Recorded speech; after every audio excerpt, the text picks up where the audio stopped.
Hello students, how are you all? I hope you all are fine. This is Mridula Jangid, faculty of Shivjyoti educational group Kota. बच्चों, आज का हमारा दोहरान का जो विषय है वो है संचयन पाठ 1 हरिहर काका।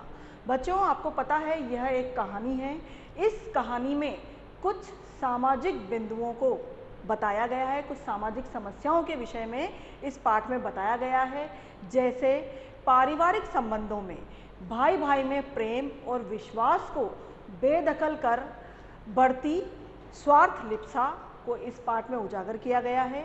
इसके अलावा धर्म की आड़ में फलने फूलने का अवसर पा रही हिंसा वृत्ति को इस कहानी के माध्यम से बेनकाब किया गया है। और आज के समय में जो वृद्ध व्यक्ति हैं उनकी परिवार में जो दयनीय स्थिति है उसको भी इस पाठ के माध्यम से बताया गया है। तो बच्चों, शुरू करते हैं हम आज का दोहरान पाठ 1 संचयन हरिहर काका। तो बच्चों, इसके कुछ स्मरणीय बिंदु हैं जिन पर हम यहाँ जिनका हम दोहरान करेंगे और इन स्मरणीय बिंदुओं के माध्यम से हम इस पूरे पाठ को दोहराएंगे। तो हमारा जो स्मरणीय बिंदु है पहला, वो है हरिहर काका ग्रामीण परिवेश में रहने वाले एक वृद्ध और निसंतान व्यक्ति। बच्चों, जैसा आपने पाठ में पढ़ा है कि जो हरिहर काका हैं वो वृद्ध हैं। उन्होंने 2 बार शादियां की, परंतु दोनों बार ही उनकी पत्नियां जल्दी ही स्वर्ग सिधार गईं और उनके कोई संतान भी नहीं थी। तो वह अपने भाइयों के परिवार के साथ ही रहते थे। लेखक का बचपन से हरिहर काका से परिचय।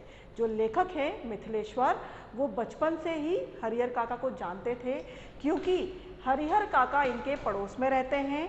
और बचपन में जब लेखक छोटे थे तब हरिहर काका इन्हें बहुत दुलार करते थे। जैसे एक पिता अपने पुत्र को दुलार करता है, वैसे ही हरिहर काका भी लेखक से दुलार करते थे।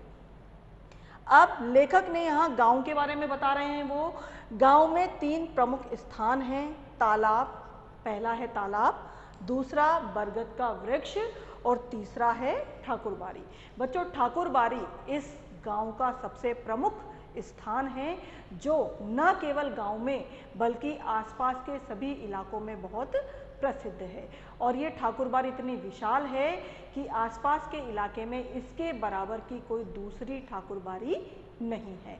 ठाकुरबाड़ी का अर्थ है बच्चों ठाकुर जी का विशाल मंदिर, यानी भगवान का विशाल मंदिर। गांव वालों के मन में ठाकुरबाड़ी के प्रति अपार श्रद्धा होना। जो गांव के लोग हैं उनके मन में ठाकुर जी के प्रति और उस मंदिर के प्रति अपार श्रद्धा है। लोग अपना जो भी कार्य करते हैं या किसी भी कार्य की शुरुआत करते हैं, कोई भी मांगलिक अवसर हो चाहे त्योहार हो, सभी में पहला जो हिस्सा निकाला जाता है या पहली जो भेंट चढ़ाई जाती है वह ठाकुर जी के नाम से ही चढ़ाई जाती है। जैसे दिवाली पे पहला दिया जो जलाया जाता है वो ठाकुर जी के मंदिर में जलाया जाता है। होली पर पहला गुलाल जो लगाया जाता है वो भी ठाकुर जी को लगाया जाता है। किसी के घर में विवाह हो या कोई भी मांगलिक कार्य हो, उसकी पहली भेंट ठाकुर जी को ही चढ़ाई जाती है। तो गांव वालों के मन में ठाकुरबाड़ी के प्रति अपार श्रद्धा है और वह अपने अनाज का एक हिस्सा भी पहले ठाकुर जी के नाम, ठाकुरबाड़ी के नाम निकालते हैं और उसके बाद ही वो अनाज अपने घर ले जाते हैं। तो इस तरह से हमें पता चलता है कि ठाकुर जी का, उस ठाकुरबाड़ी का गांव के सभी लोगों में विशेष महत्व है। अगला जो लेखक हैं वो बता रहे हैं हरिहर काका के परिवार के बारे में। हरिहर काका का भरा पूरा परिवार। हरिहर काका का भरा पूरा परिवार है। हरिहर काका के परिवार में उनके 4 भाई हैं। हरिहर काका दूसरे नंबर के हैं। चारों जो भाई हैं, हरिहर काका को छोड़कर 3 जो भाई हैं उनका पूरा परिवार है, पत्नियां हैं, बच्चे हैं और 2 बच्चों का तो विवाह भी हो चुका है। तो इस तरह से पूरा उनका परिवार है। हरिहर काका भी उन परिवार वालों के साथ ही रहते हैं। उनकी पत्नियों के देहांत के बाद अब वो अपने भाई के परिवार को ही अपना परिवार मानते हैं और इसीलिए वो उन्हीं के साथ रहते हैं। शुरुआत में तो उनके जो भाई हैं उन्होंने अपनी पत्नियों को समझा दिया था कि इनकी अच्छी तरह से देखभाल करें। तो शुरुआत में तो उनकी पत्नियां भी उनका बहुत ध्यान रखती थी, लेकिन परिवार के लोगों द्वारा काका की देखभाल न करना। लेकिन धीरे धीरे जो परिवार के लोग हैं, जो उनके भाइयों की पत्नियां थी, वो हरिहर काका की अवहेलना करना शुरू कर देती है। घर में कोई उनकी देखभाल नहीं करता। हरिहर काका जब बीमार पड़ जाते थे तब उन्हें बड़ी समस्या आती थी, क्योंकि उन्हें अपना सारा कार्य स्वयं ही करना पड़ता था। तब वह अपनी पत्नियों को याद करके बहुत दुखी होते थे, क्योंकि अब घर में कोई उन्हें पूछने वाला नहीं था। जो भोजन उन्हें परोसा जाता था वो भी रूखा सूखा ही परोसा जाता था। परिवार के सब लोगों के खाने के बाद जो कुछ भी रूखा सूखा बचता था वही उन्हें परोस दिया जाता था। लेकिन हरिहर काका कुछ नहीं कहते थे और चुपचाप अपना जीवन यापन कर रहे थे। काका का क्रोधित होकर घर से निकल जाना व महंत का मिलना। एक समय जब परिवार में कोई मेहमान आते हैं तब हरिहर काका को ये पता होता है कि घर में कुछ अच्छे व्यंजन बने हैं, लेकिन जब उन्हें भोजन परोसा जाता है तो वह उन्हें रूखा सूखा ही परोसा जाता है। और यह देखकर हरिहर काका सहन नहीं कर पाते और वह क्रोधित हो जाते हैं, और क्रोधित होकर परिवार की महिलाओं को वो भला बुरा सुनाते हैं, नाराज होते हैं उन पर, और क्रोधित होकर वो घर से निकल जाते हैं। और रास्ते में उन्हें कौन मिलता है? महंत मिलता है। अब महंत उन्हें क्यों मिलता है? क्योंकि जिस समय घर में ये सभी बातें होती हैं उस समय ठाकुर बाड़ी का पुजारी उनके दालान में ही मौजूद रहता है, और वो सारी घटना महंत को मंदिर में जाकर या ठाकुरबाड़ी में जाकर बता देता है। महंत को जब इन बात का पता चलता है तो वह इस अवसर को हाथ से नहीं जाने देना चाहते, और वो तुरंत हरिहर काका को ढूंढने निकल पड़ते हैं। और किस्मत से हरिहर काका उन्हें रास्ते में ही मिल जाते हैं। मंदिर के महंत द्वारा काका को ठाकुरबाड़ी ले जाकर परिवार के विरुद्ध भड़काना, और जो महंत है वो रास्ते से ही उन्हें खेतों में नहीं जाने देना चाहते, क्योंकि जो हरिहर काका थे वो खेत में जा रहे थे अपने भाइयों से शिकायत करने के लिए, लेकिन महंत उन्हें रास्ते में मिल जाते हैं और वह उन्हें खेतों में न जाकर उन्हें अपने साथ ठाकुरबाड़ी ले जाते हैं। और ठाकुरबाड़ी ले जाकर वह उन्हें बहुत इस तरह की बातें करते हैं और परिवार के विरुद्ध भड़काते हैं, और उन्हें ये समझाते हैं, धर्म के नाम पर उन्हें समझाते हैं कि हरिहर, तुम यहाँ जो परिवार के साथ रह रहे हो, ये परिवार वाले केवल स्वार्थ की वजह से ही तुम्हारे साथ हैं। अगर तुम उन्हें ये कह दो कि वो तुम अपनी ज़मीन उन्हें न देकर किसी और को दे दोगे तो ये सब तुम्हें पूछेंगे भी नहीं, क्योंकि यहाँ कोई किसी का नहीं है, सब स्वार्थ के साथी हैं। इसलिए मेरी सलाह मानो तो तुम यह अपनी ज़मीन ठाकुरबाड़ी के नाम लिख दो। इससे तीनों लोकों में तुम्हारी कीर्ति जगमगा उठेगी। जब तक सूरज चांद रहेंगे तब तक तुम्हारा नाम अमर हो जाएगा, और मरने के बाद तुम देवलोक को प्राप्त करोगे। तो इस तरह की बातों के माध्यम से वह हरिहर काका को भड़काते हैं। भाइयों द्वारा क्षमा मांगना व परिवार द्वारा हरिहर काका की बहुत सेवा करना। जब उनके भाई शाम को घर वापस आते हैं और उन्हें इस घटना का पता लगता है तो वो अपनी पत्नियों से बहुत नाराज होते हैं और तुरंत वह हरिहर काका को ढूंढने के लिए चल पड़ते हैं। और वह ठाकुरबाड़ी, जब उन्हें पता चलता है तो वो ठाकुरबाड़ी जाते हैं और वहाँ जाकर वह उनके जो भाई हैं वह हरिहर काका से क्षमा मांगते हैं, गलती के लिए माफ़ी मांगते हैं और हरिहर काका को साथ लेकर जाने के लिए बोलते हैं। लेकिन मंदिर के जो महंत हैं वह उन्हें साथ नहीं ले जाने देते और ये कहते हैं कि इनका मन बहुत अशांत है, इसलिए आज रात इन्हें ठाकुरबाड़ी में ही रहने दो। और ठाकुरबाड़ी में रात को उन्हें बहुत अच्छा भोजन करवाया जाता है, उनकी बहुत सेवा मंदिर के जो साधु संत हैं उनके द्वारा की जाती है। हरिहर काका को बहुत अच्छा लगता है क्योंकि इतना स्वादिष्ट भोजन उन्होंने पहले कभी नहीं किया था। सुबह जल्दी ही, जैसे ही सुबह होती है, उनके भाई उन्हें लेने आ जाते हैं, उनके पांव पड़कर उनसे माफ़ी मांगते हैं। हरिहर काका का मन पिघल जाता है और वह अपने भाइयों को क्षमा कर उनके साथ घर वापस आ जाते हैं। और जब वो घर वापस आते हैं तो परिवार के सारे सदस्य उनसे क्षमा याचना करते हैं और अब सभी लोग हरिहर काका की बहुत सेवा करते हैं। सभी उनकी इतनी आवभगत करते हैं जितनी एक मेहमान के आने पर भी नहीं की जाती। अब ये जो सेवा उनकी होती है, इसके कारण वो मन ही मन महंत को धन्यवाद देते हैं, क्योंकि उन्हें ऐसा लगता है कि परिवार के द्वारा उनकी जो आवभगत की जा रही है, जो देखभाल की जा रही है, वो महंत के कारण ही की जा रही है। अब जब ये परिस्थिति होती है और धीरे धीरे महंत को ये लगने लगता है कि हरिहर काका उनकी बातों में नहीं आ रहे हैं, तो महंत द्वारा काका का अपहरण करवा लेना, जिससे साधु संतों की ठग और डाकू प्रवृत्ति का उजागर होना। जब उन्हें ऐसा लगता है कि हरिहर काका अब उनकी बातों में नहीं आ रहे हैं और उनकी बातों का असर उन पर धीरे धीरे खत्म होता जा रहा है, वो बार बार जब भी हरिहर काका उन्हें एकांत में मिलते हैं उन्हें समझाते हैं, लेकिन हरिहर काका अपनी जमीन किसी के भी नाम नहीं करते, क्योंकि लेखक और हरिहर काका दोनों मिलकर इस बात पर विचार विमर्श करते हैं और वह इस निष्कर्ष पर पहुंचते हैं कि अपने जीते जी वह जमीन किसी के नाम भी नहीं करेंगे, और इसीलिए वो महंत को मना नहीं करते, लेकिन वो अपनी जमीन भी उनके नाम नहीं करते, तो महंत की चिंता बढ़ जाती है। इसलिए महंत एक दिन उनका अपहरण करवा लेता है और जबरदस्ती एक सादे कागज पर उनके अंगूठे के निशान ले लेता है, क्योंकि हरिहर काका अनपढ़ व्यक्ति हैं, पढ़े लिखे नहीं होते हैं, इसलिए वो कुछ सादे कागजों पर उनके दस्तखत, उनके अंगूठे के निशान ले लेता है और उन्हें समझाता है कि तुम अभी धर्म संकट में पड़े हुए हो, लेकिन जब तुम समझोगे तो तुम्हें पता चलेगा कि मैं ये जो तुम्हारा अपहरण किया है, तुमसे जो ये मैं अंगूठे के निशान ले रहा हूँ, यह सब तुम्हारी भलाई के लिए ही कर रहा हूँ। और इस घटना से ये पता लगता है कि जो ठाकुरबाड़ी के साधु संत थे, वो वास्तव में सही साधु संत नहीं थे, बल्कि साधु संतों के वेश में ठग और डाकू प्रवृत्ति के लोग थे, जो उस समय वहाँ पर साधु के वेश में रह रहे थे। कर्म से बचने के लिए साधु का वेश धारण कर रखा था और लोगों को धर्म की आड़ लेकर वो बेवकूफ़ बना रहे थे और अपना कार्य सिद्ध कर रहे थे।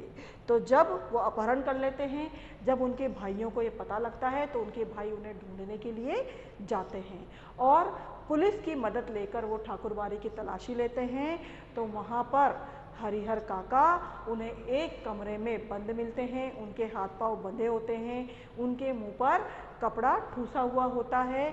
हरिहर काका अपने पैर से उस दरवाजे को धक्का देते हैं, तब दरवाजे का ताला तोड़कर उनको निकाला जाता है और हरिहर काका पुलिस को बयान देते हैं कि महंत, पुजारी और अन्य साधुओं ने जबरदस्ती अंगूठे के निशान उनसे ले लिए हैं और वह उन्हें इस कमरे में बंद करके गुप्त दरवाजे से बाहर भाग गए हैं।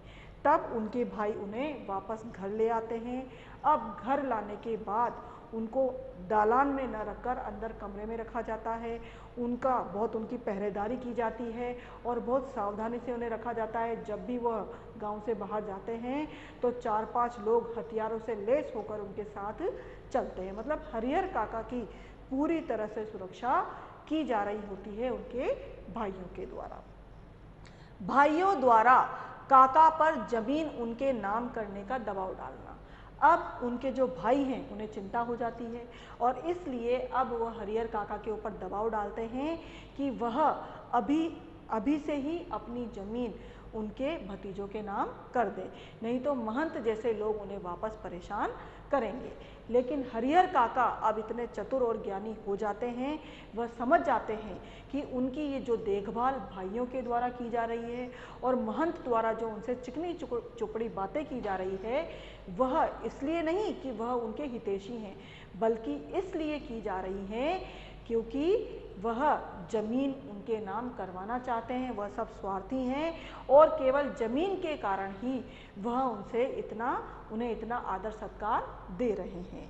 तो इसीलिए अब उन्हें पता लग जाता है, उनके भाई भी उन पर दबाव डालने लगते हैं, लेकिन हरिहर काका उन्हें साफ मना कर देते हैं कि अपने जीते जी वह अपनी जमीन किसी के भी नाम नहीं लिखेंगे। भाइयों का हरिहर काका के साथ मारपीट करना। पहले तो वो उन्हें प्यार से समझाते हैं, लेकिन जब हरिहर काका मना कर देते हैं तो वो उन पर नाराज होते हैं, उनके साथ डांट डपट करते हैं और उनसे ज़बरदस्ती करने लगते हैं कि वह अपनी ज़मीन उनके नाम कर दें। लेकिन जब हरिहर काका मना कर देते हैं तो वो भी वही रूप धारण कर लेते हैं जो महंत व साधु संतों ने किया था। वह भी उनसे कहते हैं कि चुपचाप इन सादे कागजों पर अपने अंगूठे के निशान लगा दो। अगर आपने ये ज़मीन हमारे नाम नहीं की तो हम आपको इसी घर में मारकर गाड़ देंगे और किसी को पता भी नहीं चलेगा। तो भाई भी हरिहर काका के साथ वैसे ही मारपीट करते हैं और ज़बरदस्ती उनके अंगूठे के निशान सादे कागजों पर ले लेते हैं। लेकिन हरिहर काका उससे पहले चिल्लाते हैं और उनके चिल्लाने की आवाज़ गांव वालों के पास पहुंच जाती है और गांव के लोग वहां आ जाते हैं। जो लोग ठाकुर बारी के पक्षधर थे वो महंत को सूचना दे देते हैं और सूचना पाकर महंत पुलिस को लेकर ही उनके घर चला जाता है और वहां जाकर जब पुलिस तलाशी लेती है तो हरिहर काका को बहुत ही बदतर स्थिति में पाती है। उनके जगह जगह घाव हो रहे थे, उनके साथ मारपीट की जाती है और उनके मुंह पर कपड़ा ठूसा हुआ था, उनके हाथ पैर बांधे हुए थे। पुलिस उन्हें आज़ाद कराती है और काका को बंधन मुक्त कराकर उन्हें सुरक्षा देती है। हरिहर काका अब अपने भाइयों के विरुद्ध भी पुलिस में बयान दर्ज करवाते हैं और पूरी घटना उन्हें बताते हैं कि किस तरह उनके भाइयों ने उनके साथ अत्याचार किया। पुलिस हरिहर काका को बंधन मुक्त करवाती है, वह परिवार से अलग उन्हें रखती है और वहाँ पर 4 पुलिस के सिपाही उनकी सुरक्षा में तैनात कर दिए जाते हैं।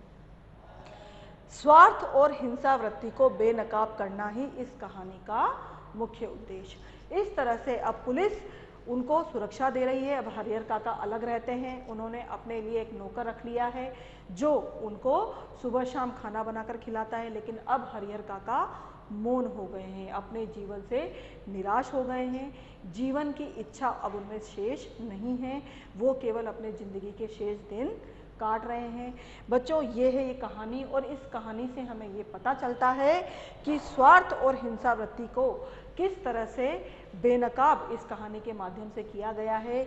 जो उनके भाई हैं, महंत है, वो किस तरह से स्वार्थ के कारण उनके साथ बुरा व्यवहार कर रहे हैं और इसी सामाजिक समस्या को और एक वृद्ध व्यक्ति की दयनीय स्थिति को इस पाठ के माध्यम से उजागर किया गया है। तो बच्चों, आपको ये स्मरणीय बिंदु और ये पाठ समझ में आया होगा।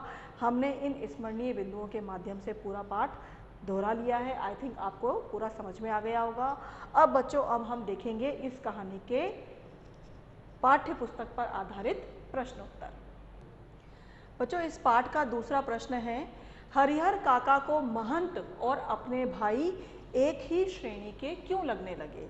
इसका उत्तर है, हरिहर काका को महंत और अपने भाई स्वार्थ लोलुपता उजागर होने के कारण एक ही श्रेणी के लगने लगे, क्योंकि उनकी स्वार्थ की भावना का हरिहर काका को पता चल गया था। क्योंकि हरिहर काका की जमीन हथियाना ही दोनों का लक्ष्य था, इसके लिए उन्होंने छल बल का प्रयोग किया, धर्म की आस्था को धूमिल किया और भातृभाव यानी भाईचारे की पवित्रता को अपने स्वार्थ के कारण दूषित कर दिया, अर्थात खराब कर दिया। अगला प्रश्न है, ठाकुर बारी के प्रति गांव वालों के मन में अपार श्रद्धा के जो भाव हैं उससे उनकी किस मनोवृत्ति का पता चलता है? तो ठाकुर बारी के गांव वालों के मन में ठाकुर बारी के प्रति अपार श्रद्धा भरी हुई थी। कृषि कर्म करने वाले लोगों का धर्म के प्रति अटूट विश्वास था। वे प्रत्येक कार्य की संपन्नता का कारण ठाकुर जी की कृपा मानते थे, जैसा कि अभी हमने आगे रिवीजन में पढ़ा था। वे धार्मिक वृत्ति यानी अपने धार्मिक स्वभाव के कारण ही ठाकुर बारी की सेवा व दर्शन कर अपना जीवन सार्थक अर्थात सफल मानते थे। बच्चों, इसमें बहुत से प्रश्न हैं जो आपके पूछे जा सकते हैं, जैसे अनपढ़ होते हुए भी हरिहर काका दुनिया की बेहतर समझ रखते हैं, कहानी के आधार पर स्पष्ट कीजिए। तो हरिहर काका अनपढ़ थे, परंतु जीवन के अनुभव व वास्तविकता ने उन्हें चतुर व ज्ञानी बना दिया था। आरंभ में वे महंत जी की बातों और प्रलोभनों, जो लालच उन्होंने दिया था, उससे वो प्रभावित हुए, परंतु शीघ्र ही उन्हें इस बात का आभास हो गया कि महंत और उनके भाई उनका जो आदर सत्कार कर रहे हैं वो जमीन अपने नाम करवाने के लिए ही कर रहे हैं। वे जमीन जायदाद के मुद्दे पर जागरूक हो गए थे। वे सीधे साधे भोले व्यक्ति की अपेक्षा चतुर और ज्ञानी की तरह दुनिया को समझ गए थे। तो बच्चों, आई थिंक आपको समझ में आया होगा। इसमें बहुत से प्रश्न हैं बच्चों, आप इन सभी प्रश्नों को अच्छे से रिवाइज करिए, अच्छी तरह से याद कीजिए, ताकि आपका पूरा चैप्टर कवर हो जाए। तो बच्चों, आई थिंक आपको यह पार्ट समझ में आ गया होगा। धन्यवाद।